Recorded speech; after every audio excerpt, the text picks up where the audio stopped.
Well, welcome and thanks for joining us. We are going to be diving into the Delphi murders. Who killed Abby and Libby, and could they strike again? You, really, our viewers, you're part of this expert panel, and I'll get to that in just a moment. But let's introduce the experts. You know them. They're my friends. They are my colleagues, Barbara McDonald and Drew Iden. They are the hosts of the wildly successful podcast Down the Hill, the Delphi murders. And of course, they were front and center for our two-part HLN documentary by the same name. Also with us, Casey Jordan. She knows this case inside and out as well. She was featured in the documentary and brings these titles. She's an attorney, a criminologist, and a behavioral analyst. And I mentioned you, the viewer, you have interest in this. You're going to help drive this. So after our two-part documentary, so many of you, by the hundreds, brought comments and questions. And one of our fearless leaders, another who's passionate about this, Brian Bell, went over all those comments and questions. We picked out some really good ones of similar themes. They're really the pressing issues that you guys have. Is you're passionate and you want justice for Abby and Libby, as do we. So let's dive into it. And I'll start with Barb and Drew first off. And just to peel back the curtain before we get started, when we were all together in a building, we had what was called the Delphi Bureau. So we were all working in our offices, and Barb and Drew were stowed away in this darkened room, poring over the case, the podcasts. Well done, you guys. It just goes to show when you roll up your sleeves and get passionate about a case, you'll dive in. And I know you're going to be front and center when that suspect is caught and arrested and justice is served. But I'm going to start with you two, in case you as well. Here we are 4 years later, Barb, no arrest. Are you surprised? I'm a little surprised. After the New Direction press conference in April of 2019, I really thought they were close. I thought there was a lot of momentum, and I thought an arrest would come soon. The further away we get from that date, the less confident I am. I think an arrest will come. I'm not confident it's going to be fast enough for the people watching the case. Yeah. Drew, surprised? Yeah, no, I'm with Barb. I mean, and this is what's so maddening about this case is, you've got an image, you've got video, you've got audio. And I think the general consensus, when this case kind of first hit everybody's radar screen, it was like, well, yeah, I mean, considering the technology we have today, this would lead to an arrest in the, near future. Well, I don't think anybody thought the near future was going to be 4 years. So, yeah, as far as, are they close? I think that, it's hard to tell. I mean, the messaging is just kind of blurry. So, but yeah, I think I was under the impression this thing would be solved long ago. Yeah. And Casey, Drew just hit it. From the outside, you're thinking you've got audio, a picture, Delphi, small community. Are you surprised we don't have an arrest? I am. And, I think it was 2 years ago that we all convened, in Atlanta to have a special and make sure that this case was still really in the forefront of the news. They had that big presser. We thought they had something breaking, that they had a suspect. Everyone got super excited. And then it was just like crickets. So I'm surprised that 2 years later, we are still having this conversation, but I'm very happy about that, because I absolutely believe that the only way there's going to be an arrest is if somebody out there lends some new information, a thought pings into their head. I think the police have done as much with the evidence they have, but we don't have any indication from them that there's nothing new under the sun in the last year or two. Yeah. So I'm really glad that we're still talking about it. I think that's the big silver lining. Yeah, and we will continue to do so. And I'll guarantee you, Barb and Drew will be front and center when something breaks in this case. So let's get to it, you guys. Again, comments and questions from our viewers. Here we go. Number one, why don't we have an approximate height or weight of the suspect? We don't have a clear description of his clothing or hat. Barb, what do we have on that? Clarify. We do have a range of height, 5'6" to 5'10", 180 to 220 pounds, reddish brown hair, Caucasian male. After that, it gets real messy. We know he was wearing a blue jacket and blue jeans, but nobody knows for sure what's on his head. Is that a hood from the hoodie he might be wearing? Is it a hat he's wearing? Is it something else? We just don't know. Yeah. Casey, would you look at, when you hear that description, is that a treasure trove? I think the reason they're keeping it very broad and very vague is so that we don't get pigeonholed or tunnel visioned on a particular height or weight or age. They're trying to keep the basket of possible suspects and the description of them as open as possible. Let's remind everyone, we have, as far as we know, no living witnesses of what this man looked like at that exact moment. We have that screenshot from the video, and the police know as much as we do. It is as grainy to them as it is to us.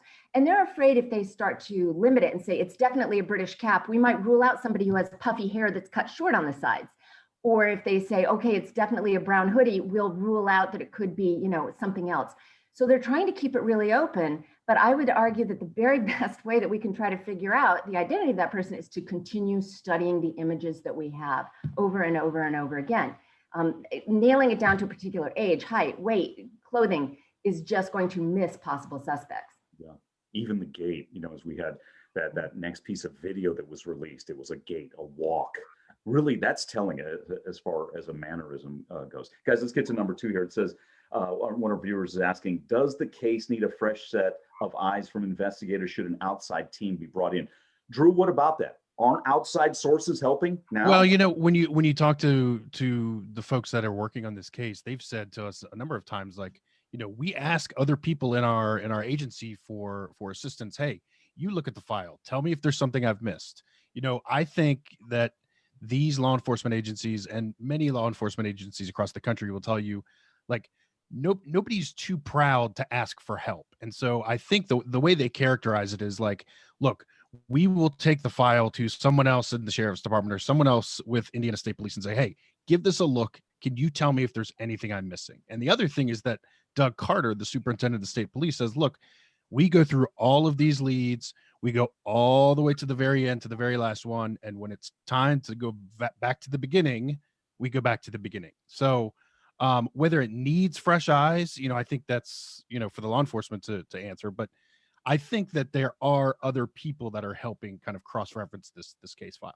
Barbara, I see you nodding your head. So it's Carroll County Sheriffs, Indiana State Police. What's the FBI's involvement? Let's start there. The FBI has been involved from the very beginning. We know that they offered up every resource that they have available. And from what we understand, every test, every resource that this investigation has needed from the FBI has been given to them. Like Drew, my understanding is that they do bring in fresh sets of eyes, investigators. I know they've presented it to the FBI in Quantico, to a class of agents. So they are doing a lot, but I think also, and Casey can talk more about this, that might sort of indicate that this is a random crime, that these victims were not known to this perpetrator. Because he's been able to show up, commit the crime, and leave, and we still don't know who he is, despite the video evidence. Yeah. Casey, what about a fresh set of eyes? I mean, is it always helpful, or can you have too many cooks in the kitchen and it gets a little messy? Well, it can be. I'm going to argue that, you make that decision on an ongoing basis, depending on how the case is progressing. And now that 4 years have passed, I can't believe that it would hurt. I think it would absolutely help. And sometimes what you have to do is get out of the law enforcement eyes and bring in other people. I've been asked for several cold cases to join in very confidentially on cold cases to give the criminologist perspective, the behavioral perspective. If we don't have anything from DNA, from the audio, the video, which is so rare that we have that. If we've hit a brick wall with that, then you really do need to bring in people who've worked similar cases from a behavioral standpoint instead of an evidentiary standpoint, and basically say, okay, where might this guy have gone? Would he still be living in the area? Have we looked at all the probation, the parole rolls to see if anybody fits this, and just keep it going. You'd be shocked how many of these cases are solved because somebody does remember something even 4 or 5 years later and calls it into police. But you have to know which buttons to push to get that new information, to get people thinking. And honestly, keeping it in the media is our best hope. Barb, isn't that happening? So that kind of cross-referencing and things like that Casey's talking about? From what we've been told, yes, that is happening, that they are constantly going over the evidence that they have, the information they have, and looking at it from different angles and asking themselves, what have I missed? The sheriff told us that he has the video on his cell phone and he pulls it up when he's sitting at home to listen to it, to go, what did I miss? Do I know this person? So they certainly say that they are using every resource available, and We don't have any evidence to the contrary. All right. Here's our next question from one of our viewers. Have police already identified who the suspect is and are just waiting on one more piece of evidence to secure a conviction? Drew, you get that sense? I don't. I mean, I don't get that sense. I think that we have talked to obviously the sheriff of Carroll County, Tobe Lesenby, who's mentioned, having a couple of names rolling around in his head. And, I think that there may be some thought about some individuals, but I don't think it's contingent on one piece of evidence to come in. I think there is an element of we're waiting on a tip that can push us across the goal line here. Whether that tip is, leads to evidence or whatever it is, I'm not quite sure. Got it. Casey, what could that one piece of evidence be? I really have to believe at this point that they've checked everything having to do with DNA and physical evidence. I don't think they have one particular suspect. I think that it's going to come with a phone call, a tip of somebody who comes in and says, I just remembered that my fill in the blank brother, uncle, dad, that day was, absent from work, didn't pick me up from school, fill in the blank. And I think at this point, even though I do believe that it is most likely that the culprit lived or lives in the area, I think they really need to start expanding it out geographically and start looking at neighboring states and nationwide. Because if it really hasn't pinpointed to somebody in that geographic location, it's really time to expand with a vengeance. Yeah, and Bar, I got to get your take. You don't think they've narrowed it, do you? I think like Drew, that they've got a few names in their head of people it could possibly be, but I don't think it's just one person that they're like, we just need to get that last tip on this one person and we'll make that arrest. I think what they have isn't that much of a slam dunk yet. Hopefully that changes soon. Got it. It would have happened by now. Yeah. Yeah. I have to believe that. Yeah. All right. Well, and this goes along the same vein. This one really actually narrows in on that local community. And it's a simple question. Is the suspect local or not? Drew, from all we've seen, aren't authorities confident this person's local? They are, and whether he still lives there or not, I think is probably up for some debate. But obviously, having been out there and knowing the geography and the topography of this area where these girls were found, all indications would be that the perpetrator of this crime at least is familiar and knows that area. Because if you don't know that area, frankly, you're not going to really be able to find it. So I do think that they still believe he's local. And worth noting here, Mike, is that, the trail system where the girls were doing their hike that afternoon, it ends at the bridge. So the bridge is not part of the trails. And where we believe the girls were encountered by this perpetrator was the south end of the bridge. So definitely in territory that most of the people using the trails, they're not venturing out to that area. And then he took them to an area even more remote and off the trail system onto private property. So he seems to have known the area well and known where he was less likely to be encountering other people. Okay, so give us context, Barb. If you said the south end, that's the far end? Yeah. So if you're looking at an aerial map of the area, the girls entered the bridge in the northwest corner of that map and walked down to the bridge. We don't know their exact route, but they made it to the bridge and crossed the bridge. They were probably intending to turn around and go back. That's what most people do. We think he might have already been on that south end because it's further away from the trails, less likely to be seen, even in winter when the leaves are off the trees. There's a lot of tree cover in that part of the bridge. And we think he knew that was a perfect spot to approach. Yeah. And Drew, that again, you guys have been there. You almost would have to be a local to know this area. No kids go there as part of the drill of walking across the bridge, which would lead to planning this out. Right. In fact, the first time I went there with Barb had been there once or twice prior, and I was driving and she kind of had to direct us where we were going. And even being right there along the road that is where you access the trail, you couldn't see anything. So even when you're right up on the trail, it still looks like you're kind of just out in the middle of rural Indiana. So you really do, it would be, difficult for someone who's not from the area to just randomly pick this spot and know where all these, places are. Yeah. Casey, does this say local, planned it, kids go there, I'm going to find my victim on the bridge? Absolutely. But I really want to push the idea that it's somebody who grew up there, but has since left and was returning to the area. For this kind of homicide, usually you see, this one's relatively spontaneous. I don't believe it was planned. Most people don't. But the key is, if you didn't go there specifically to plan it, was he revisiting something from his youth, from his childhood?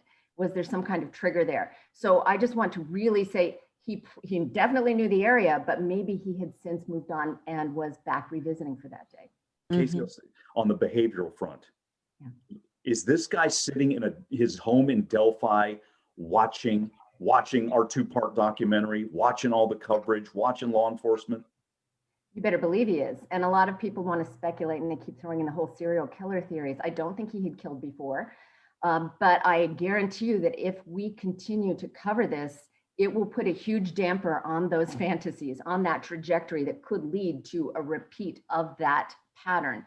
The fantasy, the abduction, and so on.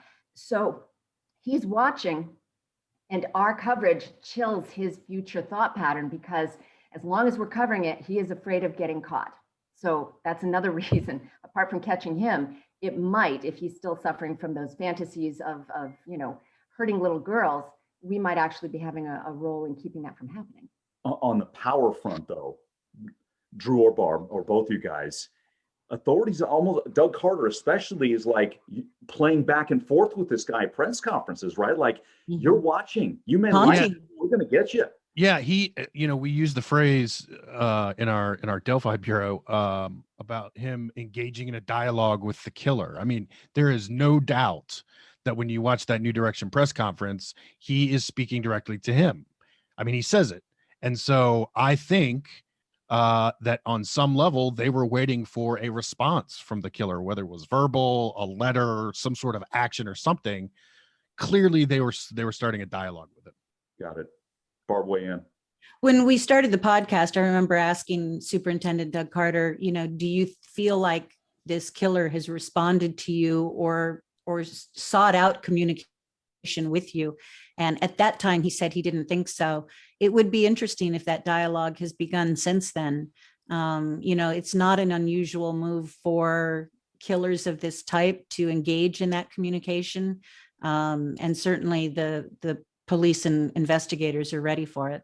Yeah. Hey, Barb, I'll stay with you for the next question. Have they sent the DNA they do have to a genealogist? You flat out asked this. So number one, they have DNA, correct? They do have DNA. They have not indicated what type of DNA or whether they have a full profile. The answer I got from the sheriff, Tobe Lesenby, Carroll County, Indiana, said that they are aware, they have discussed the forensic genealogy, and at this time they have decided to stick with other testing. Yeah, because Casey, we see, okay, you have DNA, it's being tested, we're solving the case. It's not that easy, is it? It's not that easy. And we don't know the state of the DNA, whether the profile, as Barb pointed out, is indeed complete. But by the time they did that, cat and mouse game 2 years ago with their presser, I'm very sure they had run as much of the DNA as they could on everyone that they suspected. And maybe they were hoping to provoke somebody new that they could pursue. I personally wish they would be a little bit more forthcoming about what they're doing with the DNA.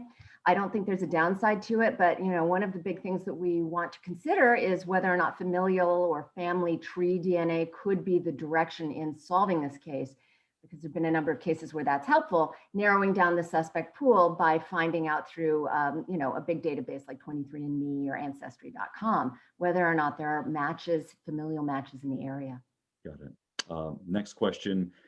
Why didn't the girls run when they saw the suspect? So first off, let me say this. I don't think this is the heart of the question. We're not second guessing the girls. They showed incredible courage to get out a phone and get evidence. So let's say that. But Drew, again, we'll lean on your context of the lay of the land. Sure.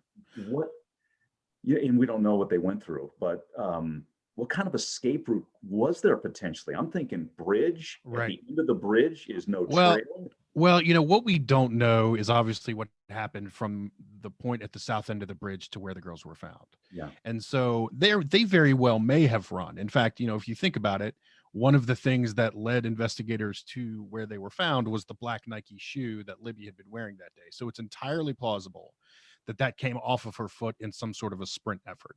Yeah.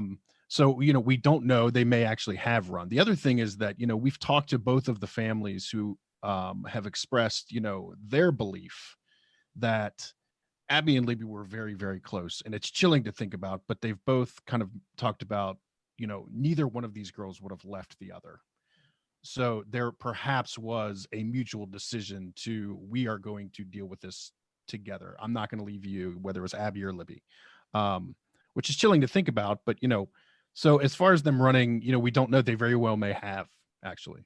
Yeah. And then just in asking that, I think even my emotions begin to stir, you know, when Barb, right, when you think of what they went through and the courageous heart of these young girls in those moments. And to, you know, obviously they knew something wasn't right as he made his approach. And so to think about them coming to that realization that this is a serious issue here that we need to do something about.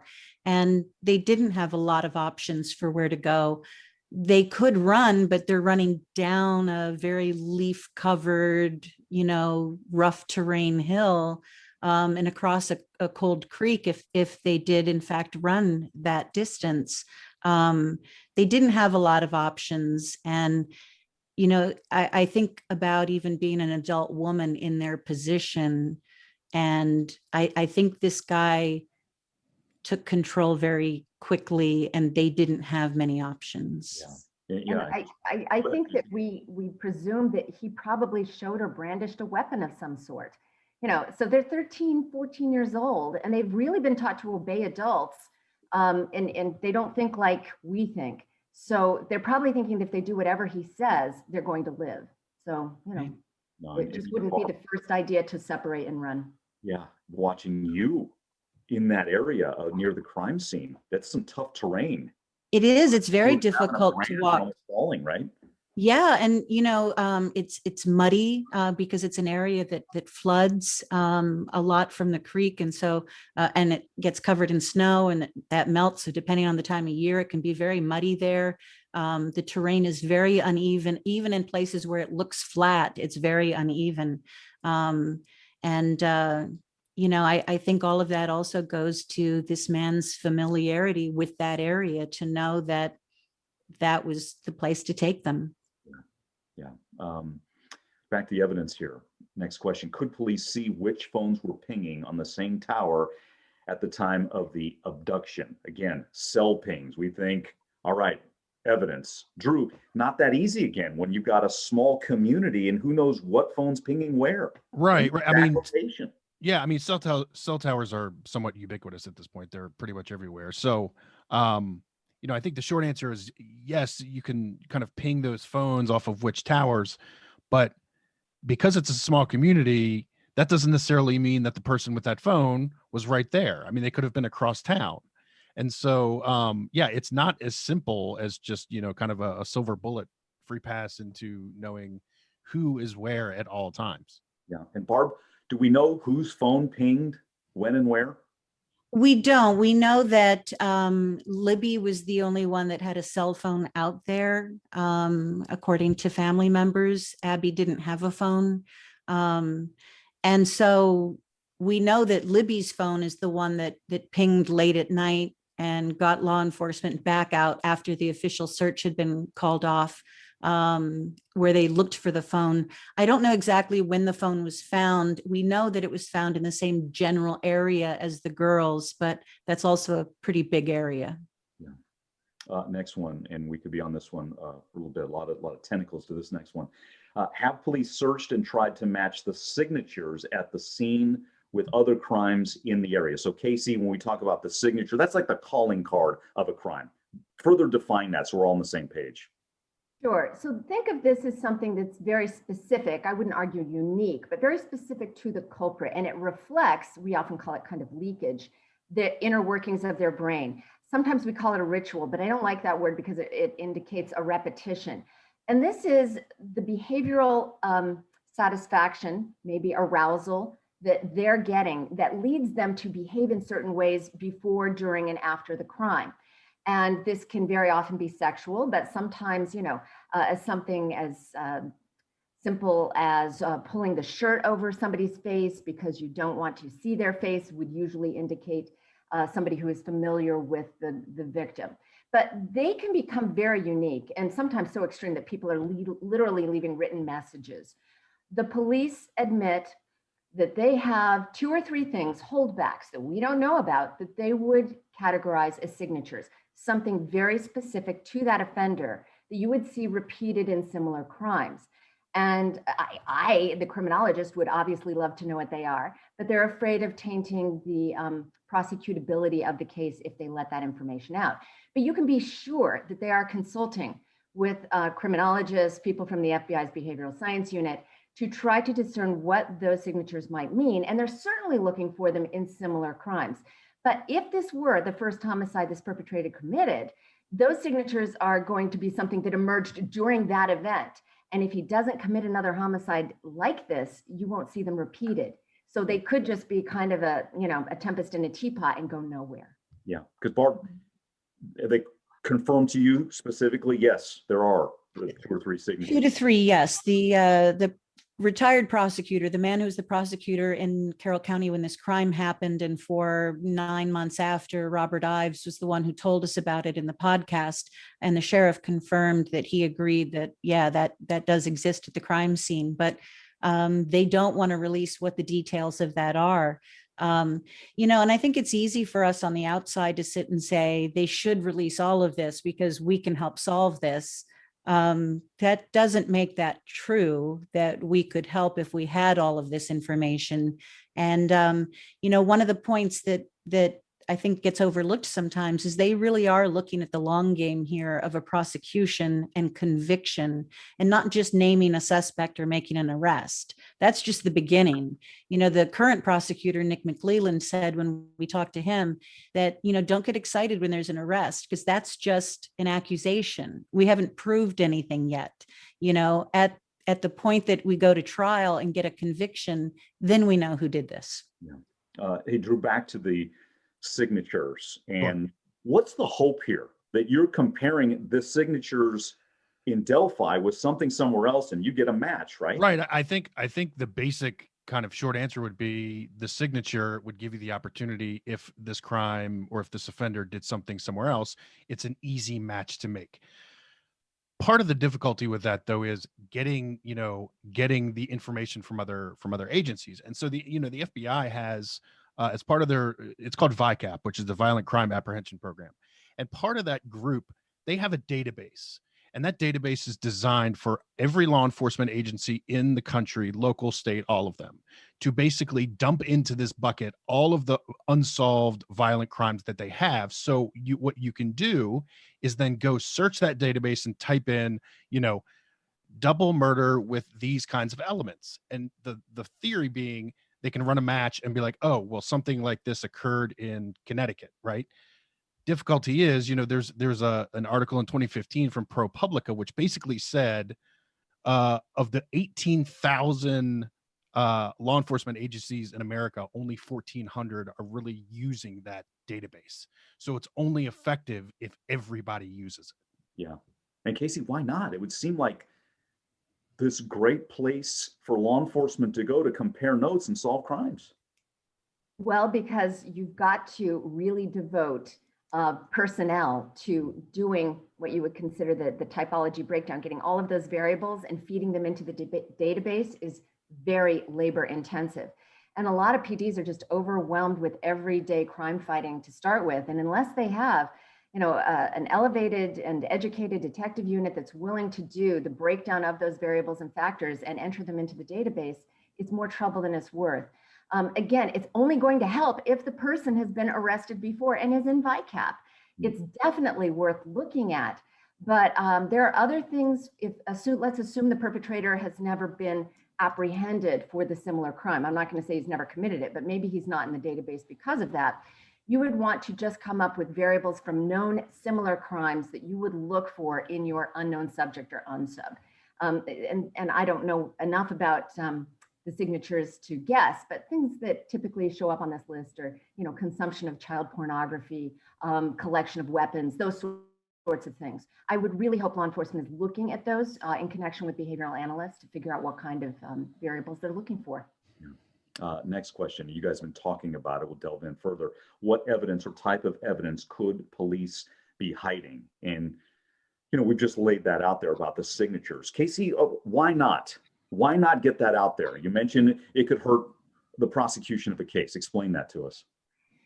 They have to have holdbacks. Let's use the word holdback instead of hiding, because they want to make sure that when they get the perpetrator, that person can tell them things that are unique to that case so they know they have the right person.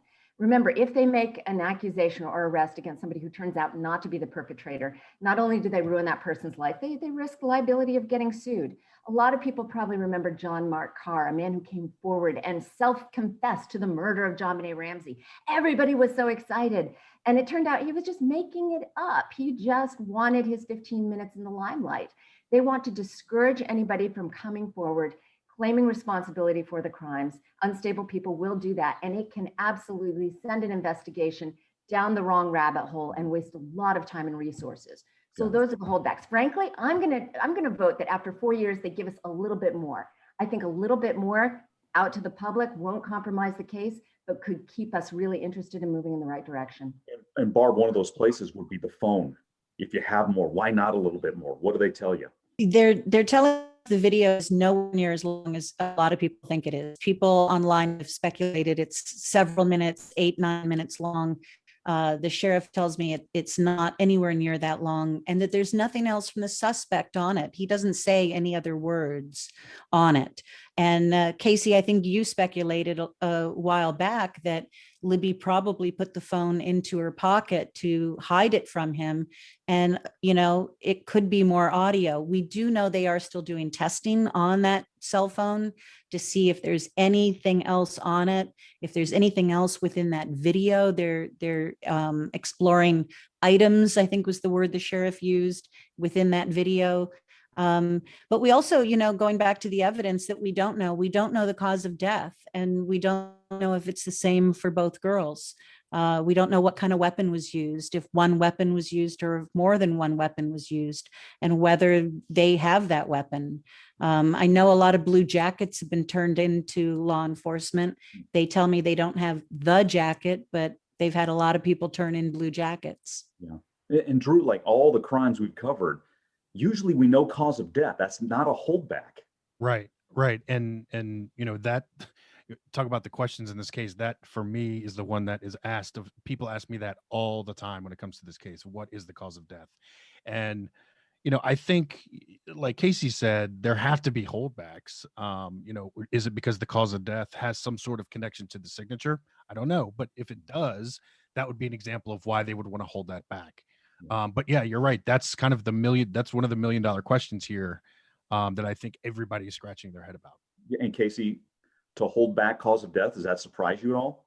It does. And I'm going to go out on a limb here and say, I can't imagine circumstances under which letting that out at this juncture would compromise the case. I think it might actually spur new interest in the case and keep things moving forward and tips coming in. If they wanted to let one thing out at this point, I would say cause of death would be really important. Yeah. Manner of death. And again, Barb, you've been to the crime scene. We have no idea how the bodies were left. That's another holdback. No, exactly. We don't know. We know that they were near each other in this small area of this private land next to the creek, but we don't know exactly how they were left. We do know that it was obvious to everyone immediately that they had been victims of a homicide. Yeah. Barb, stay with you. Here's our 10th question. What about the owner of the land where the bodies were found? What's his status? You made a connection. Barb, clarify for us. Yeah, so he still owns the land, Ron Logan. He's owned it since the 1950s. He raised his family there. He lives there alone. He's got a bunch of animals, goats and a horse, and he feeds the birds. He's got a lovely piece of land there. And, it's really unfortunate that this happened on his property. We can only assume that he's been looked at really hard. He's never been named a suspect in the case. He's never been charged with anything in connection to the case. So, you know, it's, I think, just unfortunate that this happened on his property. Who are the witnesses that enabled police to create the sketches? That's when, like, yes, there had to have been people that were out there. They're not speaking, right, Drew? Right. And, you know, we talk about kind of this being, you know, out in the woods. And I think a lot of times there's a feeling that it's, you know, completely isolated and remote. There were people out there, like you said, there were people walking those trails. Those witnesses have not come forward. You can understand why. There's clearly a killer still on the loose. They are primary witnesses who have enabled these sketches that there's been so much discussion about. So, you know, we have some kind of vague understanding of who they are, but they haven't come forward and haven't spoken yet. So, you know, I don't know when that will happen. It may be a long time, but there is really a tangible fear, I'm sure, that they feel, you know, considering this guy is still on the loose. And Barb, any indication that any witness spoke to the suspect? Yeah, we understand that one of the witnesses was fairly young, still in high school when this happened, and that he may have said a few words to her, and she was able to turn around and go in another direction. You know, we don't know how long he was out there looking for his victims. Had he been out there all day? Had he been out there the days prior? You know, this is all stuff that we don't know either from investigators, because they don't have that one suspect. We don't know where he came from that day and where he went to when he was done. But he sure has managed to stay out of sight from people. Yeah. Next one. That's not an 18-year-old's voice. Why did the sketch age get so low? Barb, did the voice lead to that second sketch and the potential of the suspect being younger? Explain that one.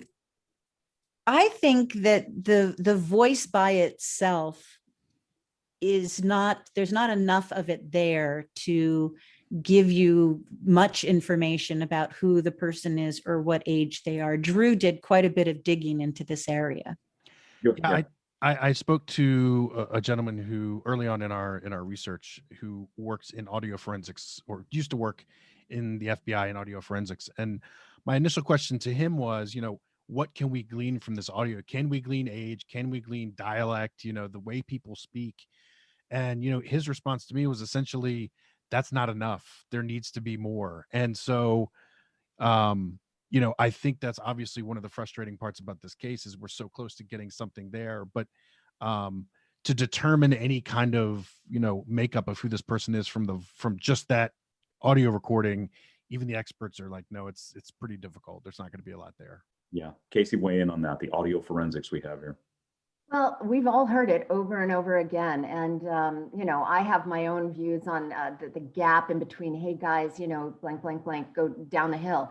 And I've listened to it hundreds of times probably. And I think he probably said, you need to go down the hill. And they can't just come right out and say that because it might take everything in the wrong direction. But I honestly do think that the original description of this person is probably more like 30 to 45. Was where they started. But then, as you pointed out, there were some witnesses who did run into him in the area. And the problem is that eyewitness recall can be very biased according to who we are. So let's say a witness says, you know, I did see a guy and maybe he did look like that, but I thought he was more like 18 to 25. They immediately need to just go with that theory and make a sketch that presents that same image, but younger, to see if that jogs anybody's memories. They're basically just covering every possible base so that they don't pigeonhole our suspect into a specific age group. And that keeps us considering all options. And it's not a bad thing, except that again, after 4 years, we really haven't gone in any specific direction. Yeah, and Casey, I know was pointed out in the documentary that if I'm older than I perceive the suspect to be, then I'm going to call that suspect 18.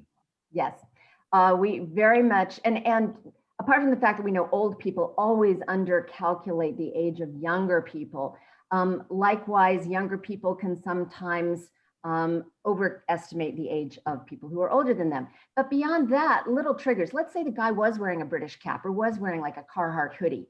We would associate that cap with somebody we know who has a similar cap and align their age with that person, or a Carhartt hoodie, or, you know, just a brown hoodie, and say that would be a teenage thing to wear, or the cap would be an old person's thing to wear. But that's all based on our specific biases of people we know who have those similar characteristics. So you have to take all of it seriously, but also with a grain of salt. And also, I wonder if those are even his clothes, or if Right. those were clothes that he selected to disguise himself that day. So, you know, it doesn't say much about his age based on what he was wearing, I think. Correct. A lot of factors going into that. Next question, guys. Why is this random person walking in the woods? Did he know the girls? Was he truly a complete stranger? Barb, any indication he knew the girls before? We don't have any evidence that says that he knew these girls. It is a small town. If he is somebody from the town, as is suspected, it's likely that he or his family knew of the girls or their families, but that doesn't mean that they know each other. I don't believe that he knew these girls. Casey? Yeah, I don't believe it all. I'm sure that after 4 years, they have really a very exhaustive list of everyone in that area who might be familiar with these girls or the family, and they have gone through it and they've disposed of all of them. But, you know, this whole idea that they're hiding in plain sight, I keep going around with the possibility that somebody who is very familiar with the area may have left and come back on that particular day. So maybe what they need to do, instead of looking geographically, is look temporally, going backwards at people who've lived in that area over the last 20 years. Yeah, and we danced around it, Drew. What are you getting from authorities? Did this suspect hang out there all day, maybe days, waiting for the opportune moment? I don't know about days, but you know, it's funny. You mentioned opportunity. You know, I think, and we've covered a lot of these cases where, you know, we talk about crime of opportunity, where the location is set, you know, maybe the method is set, maybe everything is there except for the actual victims, and they just happen to be in the wrong place at the wrong time. You know, it's very possible that this is a scenario that fits under that umbrella. Yeah. Wow. Question 14. Someone knows who he is. They're covering for him. Who would do that? Is it someone else in town? Superintendent Carter, Barb, he's pretty confident somebody knows something, right? And I agree with him on that. I think somebody does know. But, you know, this man did something really horrific to two young girls in broad daylight out in the middle of a public area. And, you know, he's dangerous. The person who knows could be scared. There's a lot of reasons why somebody might not come forward and give that information. It's sad. I wish they would, but you know, they could be scared. And that is something that the investigators have all told us countless times, that they can protect the person. The person can remain anonymous and provide the information. And they do have ways of protecting them for coming forward with this information. But, you know, this person, in my opinion, will probably act again, or at least want to. And so he's a threat. And if for no other reason than that, it's time to come forward. Real quick, Drew, you agree with that? Yeah. And, you know, I wanted to point out that, you know, the question says why they're covering for him. It may not be a situation where they're covering for him, lying for him. It may be a situation where perhaps it's a mother, a sister, a brother who for 4 years has not been able to convince themselves that their friend or family member is capable of this. And, you know, who are we to try to figure out how that must feel to try to get there? But like, that's a hard thing to reconcile with if you think there's someone who might possibly be capable. Great point there, Casey. I know you want in. What would tick that family member over the edge to say, I've got information, and they're going to come forward? Drew nailed it. And I've actually done extensive research on what I call the pall of denial.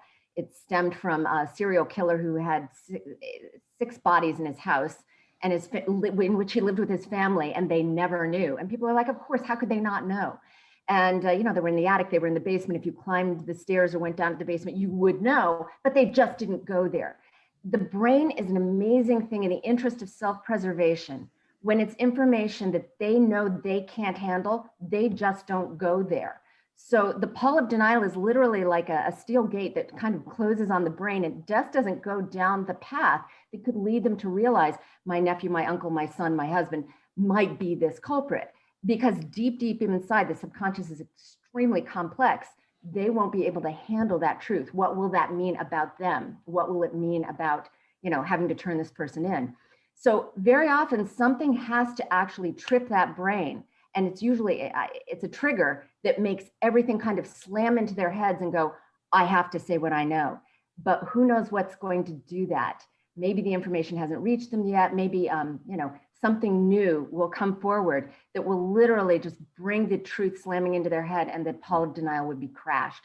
That's why we have to keep talking about it. Yeah, for sure. Wow. Incredible perspective there. Hey guys, last question. Barbara, I'll throw this one to you. What about Derek, Carrie's ex-husband? And Derek is Kelsey and Libby's father, if I'm not mistaken. That's right. And Kelsey and him, was he ever a suspect? Tell us about it. Well, we know that all of the family members have been checked out, and the word that the sheriff uses is they are covered. Doesn't mean that they're cleared. Nobody technically is cleared in this investigation thus far. But Derek was supposed to pick the girls up from the trails that day. He got out and did some searching. He's the one that called all the family members, alerted everyone, and got the official search going. We know family members have given DNA, have been interviewed. So we can only assume that he's been checked out as well. He is somebody who does not want to tell his story publicly. He does not talk. And that's, from what we understand, just the kind of person he is. Got it. Well, we've hit a lot, you guys. Man, it seems like 5 minutes. I'll give each of you a chance. Just some final thoughts as we wrap up. We're keeping this story out there, and we're hoping and praying for a break and justice for these precious girls. But Barb, your thoughts as you have done such incredible work on this. Thank you, Mike. Abby and Libby were just regular girls out having a good time. They were good girls. They weren't doing anything wrong, and they didn't deserve what happened to them. And I certainly hope that if somebody is listening to this and knows, that they'll be motivated to send in that tip. Don't post information like that on the internet. A lot of people do. Send it to law enforcement. There's a lot of different ways that you can get that information to law enforcement, and that's where it should go. Yeah, well said. Drew? I've had a lot of conversations with Mike Patty over the course of working on this story, and I always think of one that jumps out at me is, a year and a half ago or so, we were at their house. They were having a cookout, and he and I were in the garage. And he said to me, unprompted, we were just kind of chatting, and he said, Drew, we had plans, meaning he and Becky, his wife, we had plans before all this for retirement, cashing in a 401k, sending the girls off to college. Me and Becky were going to go ride across the country with an RV.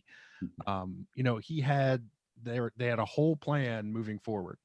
And he's like, that's all gone now. Left turn, completely gone. And so the reason I bring that up is because I think we oftentimes forget, as we talk about these forensics and all the science and stuff, but we forget kind of the human element here sometimes. And I think we should remember that. Yeah, well said. And I think the documentary really brought heart to the story as well. Casey, final thoughts? Well, I'm going to go out on a limb and appeal to law enforcement to trust that our interest is so sincere that they kind of need to throw us a bone. And going back to the pall of denial, I do believe someone out there does know something, but they don't know they know it. And if they could just give us something more, like cause of death, a little bit more evidence, the whole video, so that people, because they say there's just not much more to it. So why don't you give it to us? I think that the trigger that we just talked about that could get someone who knows something to have that crashing moment and make that phone call, put that tip into the police, it could happen if they just gave us a little bit more. I think they should sit down, figure out what they can give away safely, and keep our interest piqued by trying to send that trigger out there. Yeah, and that's what we are hoping for. It's what we're really pushing for. And we know you as well, as a viewer with an interest in this case, that break that'll lead to an arrest, that will lead to justice for Abby and Libby. It's great to see you guys. Casey, Drew, Barb, keep up the good work. And if something breaks in this case, tune to HLN. We're going to have it. Drew and Barb will be front and center. They've got their hands on the pulse beat of the folks there in Delphi. Great to see everybody. And we'll talk again soon. Thanks.